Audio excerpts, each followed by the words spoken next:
1 week down and another one on the way. It's time to preview some of the most interesting matches we will see in MLS this weekend. Last week, 2 out of my 3 predictions were incredibly wrong, but I only look at the good side, and my Columbus v Philly analysis was pretty spot on.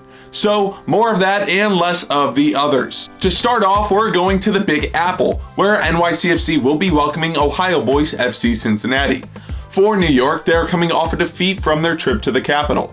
After scoring first in the opening 20 minutes, the Citizens conceded 2 goals. For Cincinnati, they are also coming in after surrendering a lead to Nashville. 2 of their key signings in this offseason, Acosta and Brenner, found goals on their debut.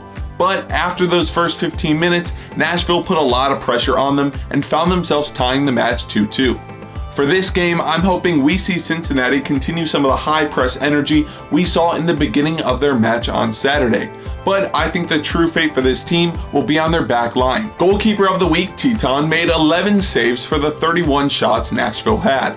A lot of these opportunities came from set pieces or balls being played into the box. So to limit these chances, Cincinnati will have to work on their aerial side of the game. For New York City, it will be their job to try to control the game. After their first goal against DC, they lost momentum. If the Blues want to get their first win, they will need to manage Cincinnati's press better than we saw last weekend. For this game, I think Cincinnati will find a goal because I did like how their attack looked, but it won't be enough as NYCFC will win 3-1. The second match we'll look at is probably the most high-profile one of this weekend, and it's LAFC taking on the Seattle Sounders. I'll begin with Seattle because they are arguably favorites coming in after a 4-0 demolition of Minnesota last week. They came out pretty slow in that match, but when the second half began, it was lights out. Even without their best team, they showed the whole league that they should not be taken lightly. The whole team seemed to click in their new 3-in-the-back formation, and the attack flowed right through star forward Raul Ruiz-Diaz as he finished off 2 simple goals that were set up by his teammates. LAFC also found a win in their opening match to newcomers Austin FC, and they did it without 2-time MVP Carlos Vela after he was accidentally subbed off 20 minutes in. LA are still the attacking team we know them for, and Seattle is no different. I am curious to see if Brian Schmetzer will change his tactics and go with a 4-in-the-back for this match due to the attacking threats of Vela and hopefully Diego Rossi if he is clear to play. But the 3-in-the-back did work well against Minnesota, so we'll see what Schmetzer pulls out this time. I think we're in for an exciting game between 2 of the best teams in the league, and I'm going to say Seattle will win it in a 3-2 battle.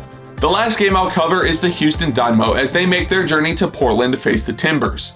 The reason this game spiked my interest is because the last game these 2 teams played was probably totally different than what they expected. Portland fell 1-0 to the Vancouver Whitecaps, and Houston showed that they were way better than most people thought in an impressive performance against San Jose. The 2 guys that made a lot of things work for Houston were new signing Fafa Picault along with homegrown Memo Rodriguez. Picault will surely tantalize the Portland backline with his strength and creativity, and even though I think Portland's outside backs look good, I don't have as much confidence in their defending capabilities. Hopefully after a week of rest for the Timbers with no midweek CCL games, they will be able to re-energize and get that final touch in the final third to score their first goal of the season. This is a tough one to pick a winner from because I really think Houston could get away with something here, but I'm going to go safe and predict a 1-1 game. If you're looking for other fixtures to watch this weekend, why not try out New England at home against DC United? Or see how Phil Neville reacts to his first defeat when Miami plays the Supporters Shield winners in their home opener. And we'll wrap up this preview with my player to watch for the second week of action. Keep your eyes on 17-year-old Caden Clark.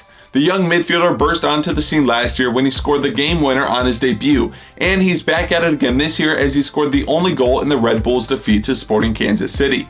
The kid's only played 9 games for New York since joining them in 2020, and he has 5 goals. Odds are he'll be looking to bag another as his team travels to Dignity Health Sports Park to play the LA Galaxy. There you go, 3 predictions and a player to watch. Now you're ready for some MLS soccer. Let me know your predictions in the comments, and until next time, I hope you enjoyed the video.